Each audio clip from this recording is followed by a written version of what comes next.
Njoo na mshirika mmoja unayejijua una kitengo chochote. Njoo na wewe kwenye kiti wa kina mama.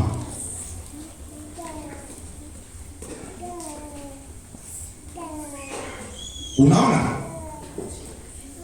Hii timu imekamilika kwenye kanisa. Ni kweli au ni uongo? Imefanyaje? Hawa ndio viongozi ambao wanakamilisha kanisa kwa kulilinda kanisa na kwa kumsaidia mchungaji kazi. Huyu amesimama kama mwenyekiti ambaye anawasaidia nyinyi wanawake. Huyu hapa amesimama kama mwakilishi praise ambaye inampa Mungu utukufu na kueneza injili. Huyu hapa amesimama kama shemasi ambaye ni bwana mipango. Bwana nini? Bwana mipango.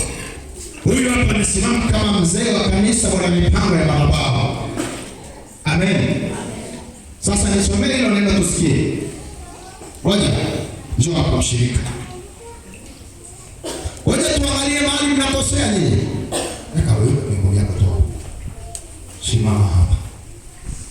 Simama hapa mbele. Huyu hapa amesimama kama mwakilishi wa washirika. Kwa watu hao kanisa limefanyaje? Limekamilika. Sasa soma hayo maneno tuangalie jinsi kanisa linaongea. Hawa washirika wanaongea. Nami nasoma.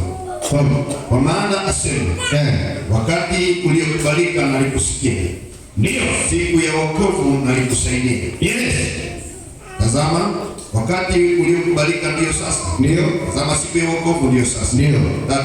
Tusiwe kwazo la namna yoyote katika jambo lolote, ili utumishi wetu usilaumiwe. Simama hapo. Sasa huyu mshirika anachojua yeye, anajua ili neno Paulo mtume anazungumza na nani? Na mishi. Kwa sababu ya utumishi waliokuwa nao huko. Amen. Usiwe kwazo kule nje, wewe wana praise. Ili praise isilalamikiwe. Ili nikasi baba yenu asitukane. Mwanamke usiwe kwazo la namna yoyote kwa hao wanawake, ili uongozi wako udhibitishwe.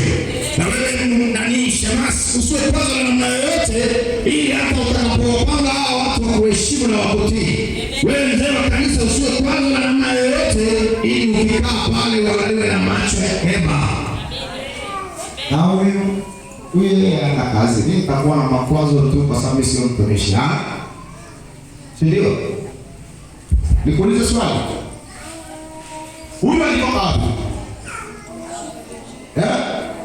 Si alikuwa hapa? Na huyu? Si alikuwa pale? Na huyu? Si alikuwa hapo? Na huyu naye hata alikuwa hapo? Bwana akamwamini huyu, akaona anaweza kuwa mzee msaidizi. Njoo. Akaenda akaona huyo anaweza akawa shemasi. Akaenda akaona huyo anaweza kuwa mwimbaji. Wote ni watenda ni viungo katika mwili. Akaona na huyu pia anaweza akawa msimamizi wa wanawake. Lakini amewaweka kwa sababu ya nani? Ya huyu.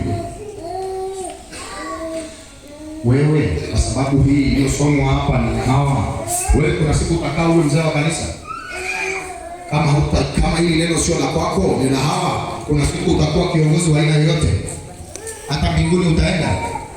Huwezi kwenda mbinguni kwa sababu huyu mshirika anachotakiwa kufanya, kama kuna mtu anatakiwa aitunze na kuilinda heshima ya kanisa, sio viongozi walio madhabahuni.